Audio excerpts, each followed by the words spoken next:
More than 10 heads of state from across the African continent turned up for the swearing-in ceremony of Uganda's President Yoweri Kaguta Museveni. Among them, Tanzania's President John Pombe Magufuli, whose administration, characterized with a reduced expenditure, has made him a darling across the continent. Kenya's Uhuru Kenyatta, who has had a pretty good relationship with President Museveni, only to be shaken by the giveaway of the oil pipeline deal. Chad's Idris Deby, who also doubles as the chairman of the African Union. South Africa's Jacob Zuma, South Sudan's Salva Kiir Mayardit, and Zambia's Edgar Lungu, among others.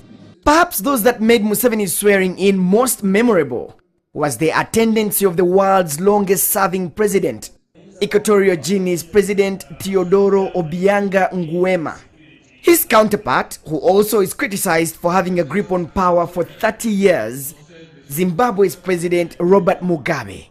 Though he arrived on Wednesday, Mugabe did not make it on time to witness the real swearing in. But still, he made it anyway. Also notable was Sudan's President Omar al-Bashir, the first among the heads of state to arrive at the swearing-in ceremony. Bashir is indicted by the International Criminal Court for war crimes and crimes against humanity. Despite his manhunt, he was received with open arms by Museveni's team. There is no doubt that when he got up to speak, President Museveni had to make some of his guests, especially Sudan's Omar al-Bashir, comfortable, and this is when he relaunched his attack on the International Criminal Court. We lost interest in the ICC. ICC is none of our business. It is a useless body.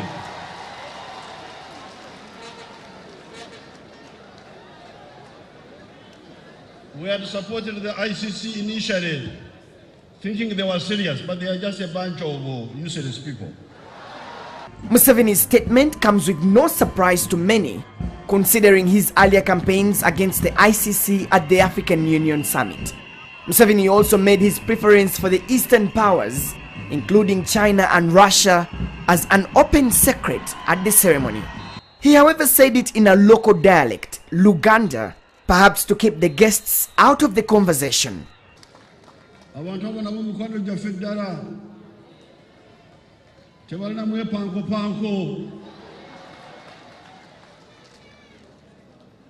Omusajja n'ova mu nyumba yo n'ogenda mu nyumba y'omuntu omulala ati kola bwoti oba omusiru wa kika ki. President Museveni's swearing-in ceremony marks the beginning of the 5-year term, which will extend his tenure to 35 years in power. Well, the big names in Africa have turned up to grace President Yoweri Museveni's swearing-in ceremony here at the Kololo Independence Grounds. He now begins his 5-year term with blessings from some of Africa's top leaders. From his speech, however, one thing is true. He seems to be moving away from the West and rather embracing the relationship with the East. This same function has also been graced with pomp and color. Let's now join Moses Walugembe with the details of that story.